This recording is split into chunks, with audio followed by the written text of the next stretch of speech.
لوگ کہتے ہیں کہ الو آ گیا، اور جہاں الو ہوتا ہے وہاں اجاڑ ہوتا ہے.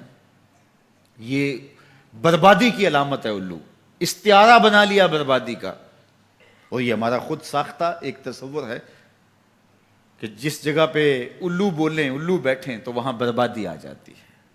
عجیب فلسفہ گھڑ لیا. الو کے بولنے سے بربادی کیسے آئے گی؟ اور اندر کا نفس الو بن گیا تو پھر بربادی آئے گی. اس کو دیکھو کہ وہ خراب تو نہیں ہو گیا.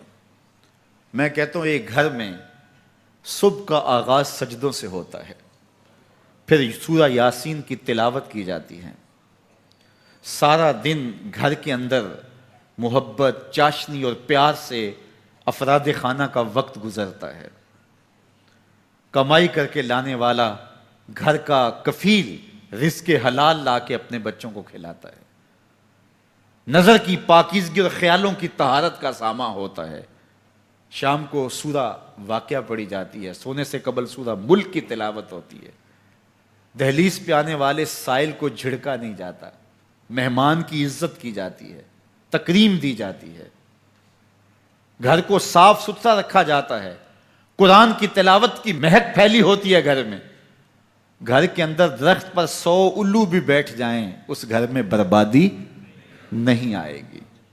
اور ایک گھر میں اللہ کے حکموں کو توڑا جاتا ہے، افراد خانہ ایک دوسرے کو گالم گلوچ کرتے ہیں، قرآن کبھی کھول کے کسی نے نہیں دیکھا، سجدے کی کسی کو توفیق نہیں ہوئی، تو گھر کے اندر جو مرضی رکھ لیں برکت نہیں ہوگی. میاں یہ تو تمہارے اعمال کا نتیجہ تھا، لیکن تم نے لگا دیا الو کے کھاتے کہ الو بیٹھ گیا، یہ سب کچھ بربادی ہوئی. تم نے وعدے توڑے، تم نے لوگوں کو 2 نمبر مال دیا، اس لیے تمہاری فیکٹری برباد ہوئی، اس لیے تمہاری دکان نہیں چل رہی.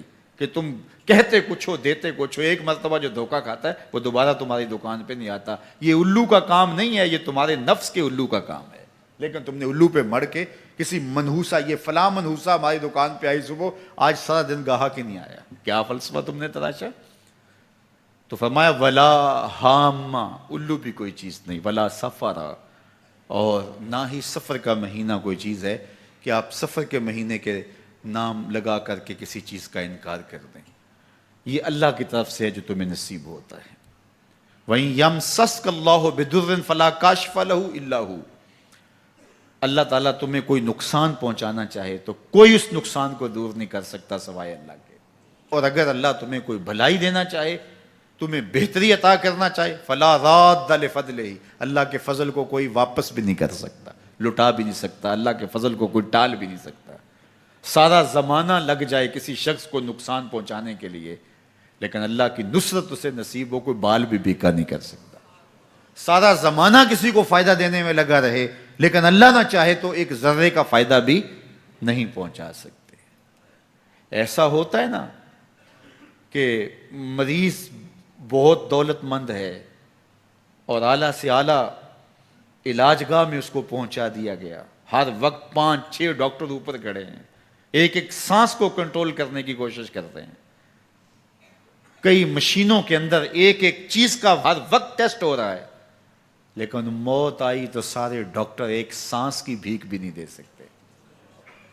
اور دوسرا بیمار پڑا ہے، ہاسپٹل والوں نے بھی جواب دے دیا، اس غریب کو کسی پرواہ نہیں کی ہے، اس کو باہر جھاڑے میں پھینک دیا. میرا مالک شفا دینا چاہے تو اسے عطا کر دے.